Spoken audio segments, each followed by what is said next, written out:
Why is Rajini so rude? இந்த கேள்விதான் இப்போ எல்லாரும் கேக்குறாங்க. ஆனா ஸ்வீடன்ல நடந்த ஒரு செம்ம ஹிஸ்டாரிக் சம்பவம் மற்றும் PRO ரியாஸ் அகமது கொடுத்த ஃபயர் அப்டேட்ஸ் எல்லாத்தையும் உங்களுக்காக கொண்டு வந்திருக்கோம். வணக்கம் நண்பர்களே, இது உங்கள் பிரைம் பஸ்டர் நியூஸ். இன்று நம்ம பார்க்க போறது 2 மிக முக்கியமான மேசிவ் அப்டேட்ஸ் பற்றி பார்க்க போறோம். முதல் விஷயம், கூலி படம் ஸ்வீடன்ல 4000 டிக்கெட்டுகள் விற்று தீர்ந்திருக்கு.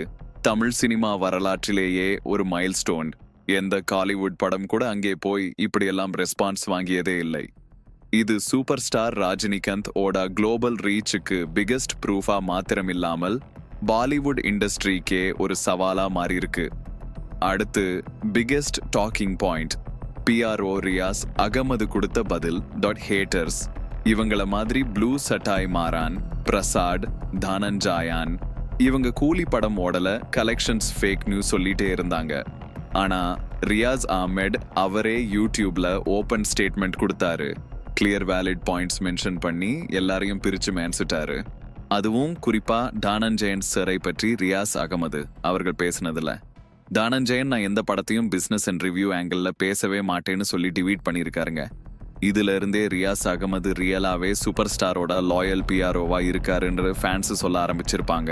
அவரோட பேச்சு அந்த அளவுக்கு தரமாகவும் அதே நேரத்துல ஹேட்டர்ஸுக்கு ஒரு செம்ம ஸ்ட்ராங் கவுண்டராகவும் இருந்துச்சு. இப்போ சிச்சுவேஷன் என்னன்னா, ரஜினியோட கூலி படம் ரெக்கார்ட்ஸ் கிரியேட் பண்ணிக்கிட்டே இருக்குது. அதே சமயம் ஹேட்டர்ஸ் சைலன்ஸா வர ஆரம்பிச்சிட்டாங்க. இதை பத்தி உங்க கருத்து என்ன? சூப்பர் ஸ்டாரோட கூலி படம் 800 CR பிளஸ் ரெக்கார்ட்ஸ் பண்ணிக்கிட்டே போகுமா? காமெண்ட் செக்ஷன்ல சொல்லுங்க. இந்த வீடியோ உங்களுக்கு பிடிச்சிருந்தா லைக், ஷேர் மற்றும் சப்ஸ்கிரைப் பண்ணுங்க.